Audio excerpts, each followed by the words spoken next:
और अब से कुछ ही देर में 12 बजे वक्फ संशोधन बिल को पेश किया जाएगा, जिसको लेकर यूपी में हाई अलर्ट भी जारी कर दिया गया है और सपा समेत कई विपक्षी नेता इस बिल का विरोध भी करेंगे। और इसी पर चर्चा के लिए हमारे साथ कुछ गेस्ट जुड़े हैं, हम उनका परिचय आपसे करा देते हैं। सपा प्रवक्ता अवधेश यादव हमारे साथ जुड़ गए हैं, भाजपा के पूर्व विधायक विक्रम सिंह और आईएमए के अध्यक्ष जुबेर कुरैशी हमारे साथ जुड़ गए हैं। आप सभी का बहुत बहुत शुक्रिया हमारे साथ जुड़ने के लिए। सबसे पहले रुख करना चाहेंगे पूर्व विधायक भाजपा के विक्रम सिंह का। विक्रम जी, जैसा कि आज 12 बजे वक्फ संशोधन बिल को पेश किया जाना है, क्या प्रतिक्रिया है सर आपकी? देखिए, भारत में यह अभूतपूर्व कदम बहुत पहले ले लिया जाना चाहिए था। इसमें जो भ्रष्टाचार पिछले कई दशकों से हुआ है, वह भ्रष्टाचार होने से बच जाता। जो दलित और पसमानदा समाज के मुसलमान हैं, इस्लाम को मानने वाले हैं, उनके साथ कम से कम न्याय हो जाता।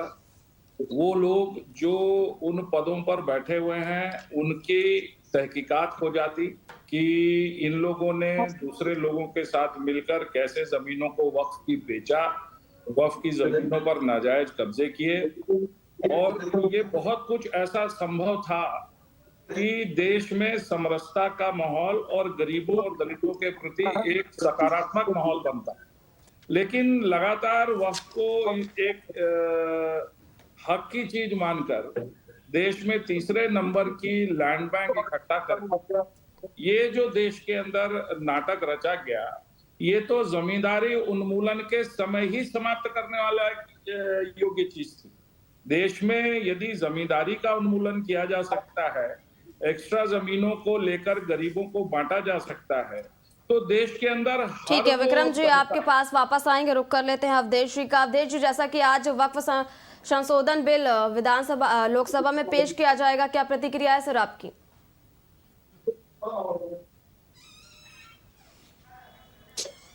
सर अनम्यूट कर ले, आपकी आवाज हम तक नहीं आ रही। समाजवादी पार्टी इसका पुरजोर विरोध करेगी। ये भारतीय जनता पार्टी के जितने एजेंडे हैं सिर्फ लोगों को भ्रमित और दिशा से हटाने के हैं, क्योंकि महंगाई, बेरोजगारी और शिक्षा से लेकर के सभी मुद्दे समाज में एक ज्वलंत मुद्दे बने हुए हैं। भारतीय जनता पार्टी बार बार इन मुद्दों से लोगों का ध्यान भटकाना चाहती है। आज वक्फ बोर्ड के जमीनों के ऊपर ये बिल ला रहे हैं। क्या कल क्रिश्चियन से लेके तमाम धार्मिक संगठनों या तमाम धर्म के लोगों की जमीन है उस पर ये बिल लाएंगे? ये इनका एक सिर्फ हिंदू मुसलमान करने का जरिया। अगर ये कह रहे हैं भ्रष्टाचार हो रहा है, तो सबसे पहले जो उनके पदों पर बैठे जो भ्रष्टाचार कर रहे हैं, चाहे किसी भी, हम कहते भ्रष्टाचार अगर कहीं भी हो रहा है, चाहे वक्त में हो रहा है, चाहे हिंदू संगठनों के जो धार्मिक स्थल वहां हो रहा है, हर जगह की जांच होनी चाहिए, उस पर कार्रवाई होनी चाहिए। उसका मतलब ये तो नहीं कि उन पे आप कब्जा कर लो या उन पे बिल ला करके और उनके खिलाफ कार्रवाई करो। इसलिए समाजवादी पार्टी, इनकी नीयत में खोट है। समाजवादी पार्टी, और जब इनका पार्लियामेंट्री में गया था बोर्ड में, तब भी समाजवादी पार्टी ने विरोध किया, अब भी विरोध करेगी। और इस बिल को समाजवादी पार्टी और सारे इंडिया गठबंधन के लोग पास नहीं होने देंगे। ठीक है अवधेश जी, आपके पास वापस आएंगे। रुक कर लेते हैं एमएस अध्यक्ष जुबैर कुरैशी जी का। जुबैर जी, जैसा कि आज 12 बजे लोकसभा में वक्फ संशोधन बिल को पेश होना है, क्या प्रतिक्रिया है सर आपकी?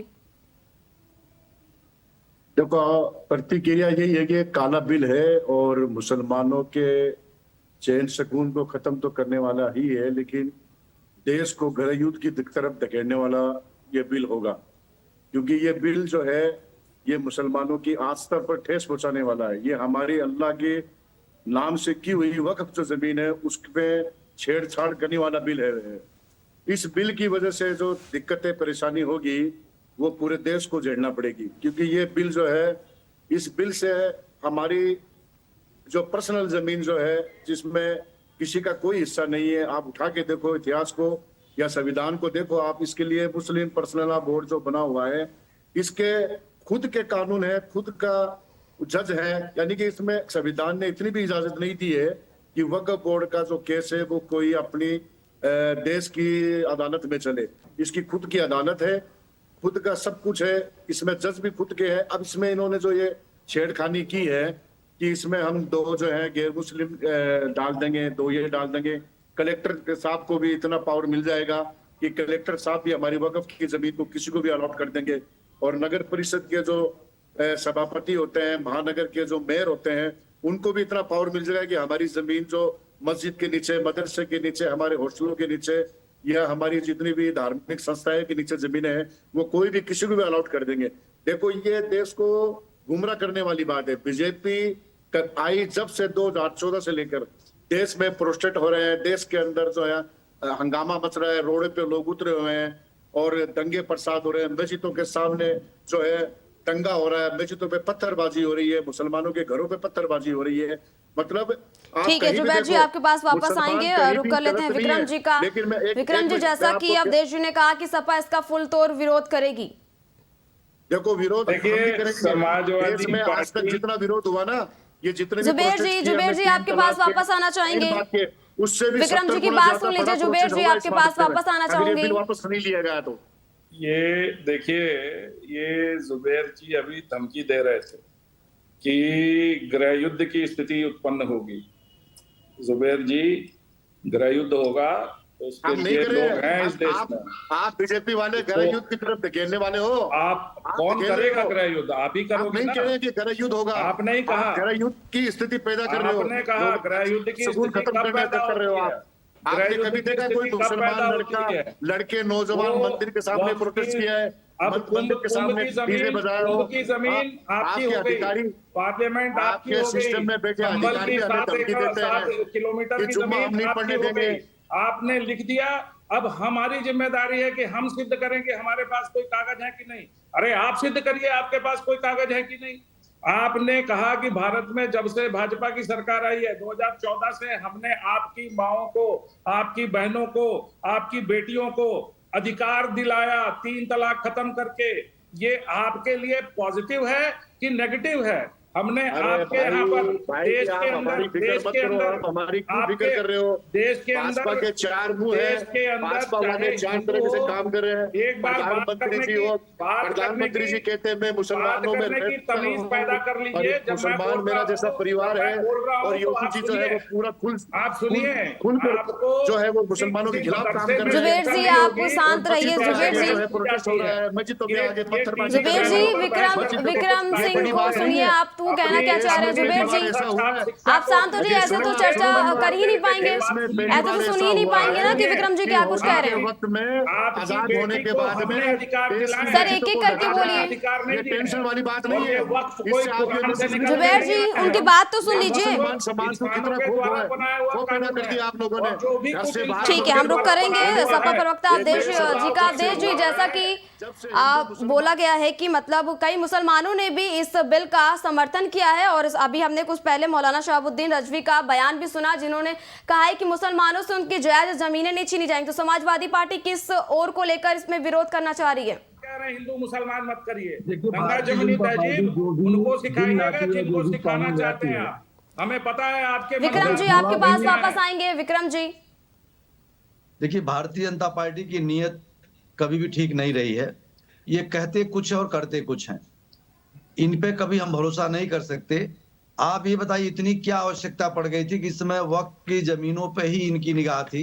ये पूरे देश में अराजकता फैलाना चाहते हैं लोग, चुनाव जीतने के लिए कुछ भी किसी भी हद तक हिंदू मुसलमान करना चाहते हैं।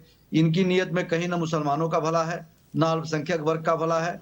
अगर दूसरा कहीं कोई भी किसी की भलाई करता है तो उस पर ये उंगली उठाते हैं और कहते हैं कि ये उनको रेवड़िया बांट रहे हैं। और भारतीय जनता पार्टी की सरकार जो है हमेशा छेड़ करके मुद्दों को और अपने असली मुद्दों से भटकाना चाहती है लोगों को। आज तमाम राज्यों के चुनाव भी सामने आने वाले हैं।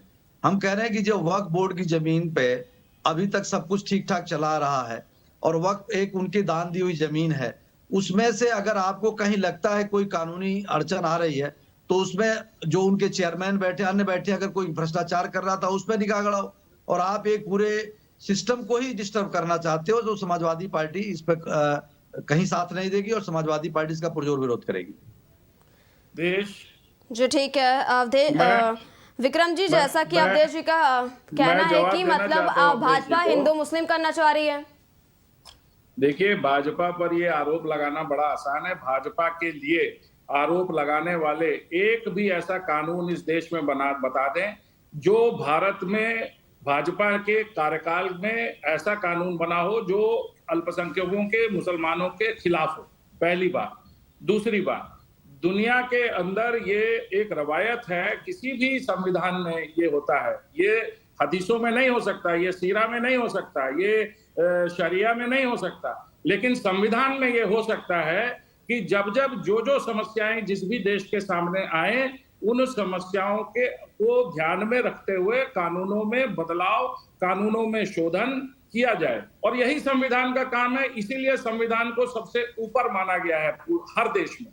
भारत के अंदर भी यही परिस्थिति है। हमने चाहे एनआरसी की बात हो, वो चाहे सीएए की बात हो, वो चाहे ये 3 तलाक की बात हो, और वो चाहे आज वक्फ की बात हो। जब पार्लियामेंट को आप वक्फ की भूमि बताने लगेंगे, जब कुंभ की भूमि को आप वक्फ की भूमि बताने लगेंगे, जब हर किले की भूमि को आप वक्फ की भूमि बताने लगेंगे, जब सारी भूमियां वक्फ की ही हो जाएंगी, संभल की 7 किलोमीटर की जमीन एक छोटा सा केले बेचने वाला कह देगा कि मैंने वक्फ कर दी है, तब ये समस्याएं उत्पन्न होंगी कि नहीं होंगी? और उन समस्याओं के लिए कौन सा कानून बने? अभी हमारे मित्र सपा के प्रवक्ता कह रहे थे कि ये तो समूल नष्ट कर देना चाहते हैं। बिल्कुल, समस्याओं को समूल नष्ट करना ही चाहिए, नहीं तो दीमक की तरह देश की व्यवस्था को अंदर से खोखला कर देंगी और ये समस्याएं आगे भविष्य में ना आए। इसी की योजना है वक्फ में यह संशोधन।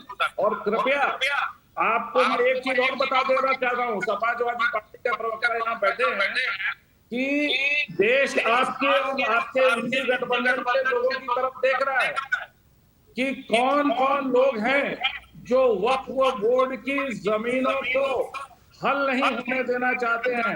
वो कौन लोग हैं जो मुस्लिम समाज के पसमानदा समाजों को इन पदों पर बैठने नहीं देना चाहते हैं। वो कौन लोग हैं जो दलित मुसलमानों को इन बोर्डों के अंदर बैठने नहीं देना चाहते हैं। और यह पूरा मुस्लिम समाज भी देख रहा है और इस देश की वो अन्य जनता भी देख रही है जो हंस रही है आप लोगों के ऊपर। और यही कारण है कि आने वाले चुनावों से आप लोग डर रहे हैं। अजी मैडम जी, हमारे विधायक जी बात ही करेंगे कि हमें भी बोलने का मौका देंगे? बोलिए, आप बोलिए। अजी विधायक जी, आप विधायक हो, आप एक विधानसभा के प्रतिनिधि हो, आपने 1400 राष्ट्रपति से लेके आज तक आपको कोई पट्टी बांधी, आपको कुछ भी ऐसा नहीं दिखाई दिया कि 2014 से लेके आज तक देश की पूरा अमन और शांति खत्म हो चुका है, आपको नजर नहीं आया? हमारे प्रधानमंत्री भी कहते हैं कि मैं मुस्लिम परिवार में मैंने जिंदगी गुजारी है, उनकी मैंने सिवैया खाई है। और हमारे यूपी के जो हमारे सीएम साहब जो है वो मुसलमानों की हर चीज पे मेरी बात सुनने दो। देखो, हमने आपकी बात सुनी है विधायक जी, अब मेरी पूरी आपका जवाब दे रहा हूँ मैं। हाँ बताइए। हमारे जो योगी जी है वो संबल में जो इतना बड़ा कांड हुआ और इतने बड़े बड़े जो यूपी में जो दंगे फसाद हुए, मस्जिदों के ऊपर जो हमारे जो प्रशासन के जो सीओ साहब ने पिछली बार जो होली पे कहा था कि भाई एक साथ मेरी बात तो पूरा सुनो, जन्माष्टमी और विक्रम जी जुबैर जी की बात तो सुन लीजिए, हम आपके पास आएंगे वापस। विक्रम जी सुनना पड़ेगा, समझना पड़ेगा। विक्रम जी जुबैर जी की बात सुन लीजिए, हम आपके पास वापस आएंगे। आप बात मत काटो, बिल्कुल भी मेरी बात मत काटो आप। विक्रम जी बात सुन लीजिए, जुबैर जी की कहना क्या चाह रहे हैं, हम आपके पास वापस आएंगे। अभी बात मत काटो, आपकी यही तो बात है कि आप हक बात सामने काट रहे हैं, आपकी गलत बात तो बात सुनो ना, हमने आप आपकी बात आपकी सुनी है। नहीं काटेंगे। देखो, हमने आपकी बात को विधायक जी सुना, हमारी भी सुनो आप। सीओ साहब ने सन 1947 से लेकर आज तक पहली बार हर त्योहार के ऊपर कभी किसी भी होली के अंदर कोई मस्जिद को नहीं ढका गया। पहली बार पूरी दुनिया ने देखा कि हिंदुस्तान की हर मस्जिद को ढक दिया गया। हैदराबाद की मस्जिद इससे क्या साबित होता है? इससे क्या साबित होता है कि मुसलमान और मुसलमान को मानने वाले इस्लाम अमन परस्त है। खतरा किससे है? आप लोगों ने क्या प्रसार किया कि इस्लाम से खतरा है, लेकिन आपने ये साबित कर दिया कि इस्लाम अमन परस्त है और खतरा जो है वो हिंदू लोगों से, इसलिए आपने पूरी मस्जिदों को बंद करवा दिया था। ठीक है, हमारे मोदी जी क्या बयान देते हैं और दूसरे जो सीएम साहब क्या बयान देते हैं? दुनिया में जुबैर जी, लेकिन जो ये वक्फ बिल लाया जा रहा है इसमें भाजपा की तरफ से तो साफ कहा गया है कि इसमें जो गरीब मुसलमानों को उनको फायदा मिलेगा, किसकी जायज जमीन नहीं छीनी जाएगी उनसे। जुबैर जी, मुस्लिम पर्सनल बोर्ड है, ये रोड पे आ गए, हम सड़क पे आ गए, हमारे को नमाज पढ़ने से रोका जा रहा है, हमारी मस्जिदों को बंद करने की बात चल रही है, हमारी मस्जिदों को आप इतने इंटॉलरेंट हैं, बेचो ये बताइए विधायक आप अपनी संख्या से ज्यादा ताकत मानते हैं जिससे मुसलमानों को बहुत सुकून से सांस ले सके। ठीक है जुबैर जी, हम आपके पास वापस आएंगे, रुक कर लेते हैं अवधेश जी का। अवधेश जी, जैसा कि भाजपा की तरफ से कहा गया है कि जो वक्फ बिल आ रहा है इससे गरीब मुसलमानों को फायदा होगा। अवधेश जी, जुबैर जी, हम आपके पास वापस आएंगे। मैं अपने सहयोगी से कहना चाहूंगी इनकी आवाज म्यूट कर दें। अवधेश जी, जैसा कि भाजपा ने कहा है कि मतलब ये जो वक्फ बिल लाया जा रहा है इससे गरीब मुसलमानों के हित के लिए उनको फायदा होगा और किसी भी मुसलमान की कोई जायज जमीनें नहीं छीनी जाएंगी। अवधेश जी, तर्जुमा पढ़ लेंगे तो आप भी मुतासिर होंगे। विक्रम जी और जुबैर जी, मैं आपके पास वापस आऊंगी। अवधेश जी की बात सुन लीजिए। विक्रम जी, अरे तर्जुमा पढ़िए आप, हम तो वो पढ़ रहे हैं जो लिखा। अवधेश जी, आप बोलिए। देखिए, भारतीय जनता पार्टी हमेशा डिवीजन करा के राजनीति करना चाहती है। अभी जैसे मैंने भारतीय जनता पार्टी प्रवक्ता को सुना कि किस तरीके से बड़े स्मूथली, बड़े तरीके से उन्होंने कहा कि गरीब मुसलमान का नुकसान करना चाहते हैं, मिडिल का नुकसान करना चाहते हैं। देखिए, इनकी नीयत ये फूट डालो और राज करो। आपस में सभी वर्गों का डिवीजन करा दो, जातियों में डिवीजन करा दो, समाज में डिवीजन करा दो। यही करके लोग राज करना चाहते हैं। ये लोग कभी भी प्रोग्रेसिव राजनीति पे विश्वास नहीं करते। इनका सकारात्मक राजनीति के प्रति कोई सोच नहीं है। समाज को कैसे आगे बढ़ाया जाए, गरीब की आर्थिक स्थिति को कैसे मजबूत किया जाए। इतने लोग, ठीक है अवधेश जी, आपके पास वापस आना चाहेंगे। विक्रम जी, अवधेश जी का कहना है कि भाजपा फूट डालो और राज करो राजनीति करती है। विक्रम जी,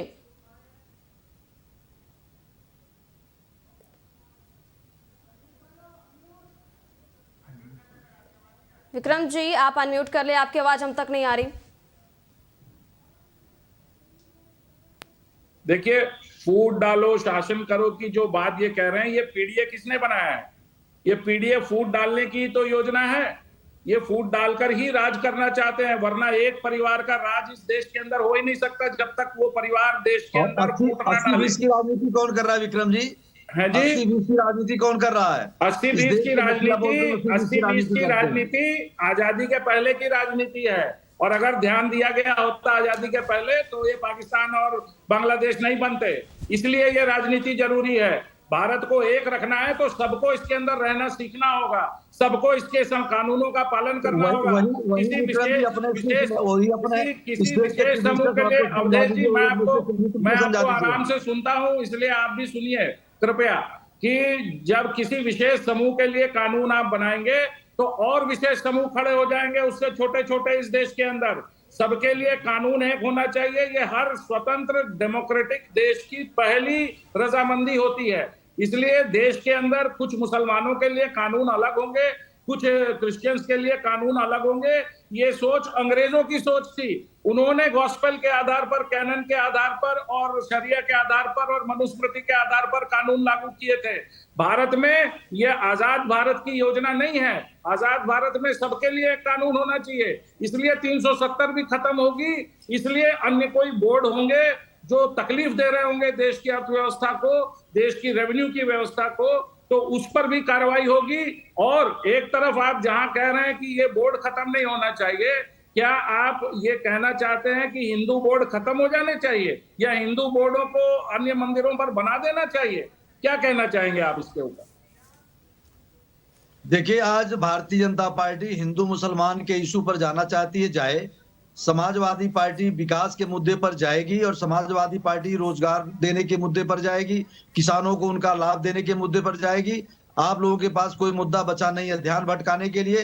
कहीं वक्फ बोर्ड का बिल आएगा, कहीं सीए आएगा, एनआरसी आएगा। इसी मुद्दे पर आप लोग राजनीति करना चाहते हैं।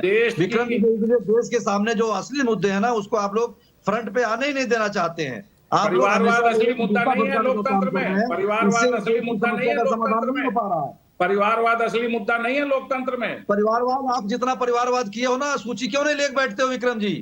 गिनाने लगे हैं हम लोग ना, हमारे तो कहीं पास आप तो है सूची। ठीक है सर, आप सभी हमारे साथ बने रहिए। हमारे साथ हमारे एक पास तो मेहमान है और सूची। जुड़ रहे हैं। हमारे साथ ऑल इंडिया सुन्नी बोर्ड के सदस्य मोहम्मद शरील जी हमारे साथ जुड़ गए हैं, उनका भी रुख कर लेते हैं। जैसा कि अभी कुछ ही देर में अब लोकसभा में संसद में लोकसभा वक्फ संशोधन बिल को पेश किया जाना, जिसके साथ साथ विपक्ष सपा के समेत विपक्ष भी विरोध करने में जुटी हुई है। अब रुक कर लेते हैं मोहम्मद शरील जी का। मोहम्मद शरील जी, जैसा कि आप मोहम्मद सलीश जी, जैसा कि अब कुछ ही देर में वक्फ संशोधन बिल को पेश होना है, जिसको लेकर कई मुस्लिम संगठनों ने भी इसका विरोध किया और कई पार्टियां भी इसका विरोध कर रही हैं। सर, सबको जनता ने चुन के भेजा है। सर आप अनम्यूट कर लें।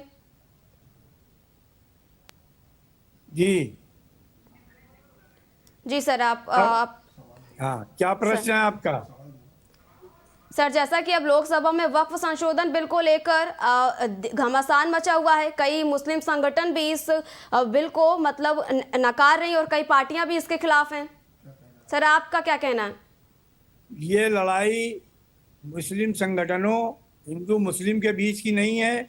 ये लड़ाई है बाबा साहब के बनाए संविधान के समर्थकों और संविधान के विरोधियों के बीच में।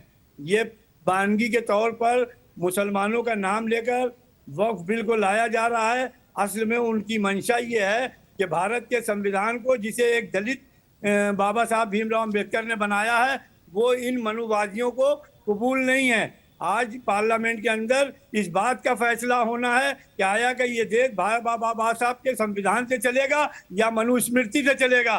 तो मनुस्मृति के समर्थक जो भारतीय जनता पार्टी के लोग जो बड़ी बड़ी बातें कर रहे हैं, समानता की बातें कर रहे हैं, मुसलमानों के अधिकार की बातें कर रहे हैं, इन्होंने दलित समाज के लोगों को अपनी चारपाई पे बैठने के हक से वंचित किया। आज मुसलमान इसलिए टारगेट है, इनके निशाने पर है कि इस्लाम ने मुसावात का दर्श दिया। नतीजे के तौर पर मायावती कुर्सी पे बैठी और ब्राह्मण उसके चरणों में बैठा। ये बात इनको हजम नहीं हो रही है, इसलिए इन्होंने सबसे पहले टारगेट करने का प्लान बनाया कि मुसलमानों को टारगेट किया जाए। हिंदू मुस्लिम, हिंदू कोई धर्म नहीं है, सनातन धर्म है, जिसको ये भारत में थोपना चाहते हैं। ये कहते हैं मैं समान कानून बनाना चाहते हैं। कौन सा समान कानून बनाना चाहते हो? जलाओ फिर। बाबा साहब ने जिन पुस्तकों को जलाया उनको तुम भी जलाओ और कहो कि लेकिन सर, भाजपा की तरफ से ये भी कहा गया है कि मुसलमानों को उनकी जायज जमीनें नहीं छीनी जाएंगी उनसे और इस वक्फ बिल से गरीब मुसलमानों को काफी फायदा होगा। नाजायज का अधिकार जिलाधिकारी को दिया जा रहा है। जिलाधिकारी कितने ऊंची जात के लोग बैठे हुए हैं, कितने दलित समाज और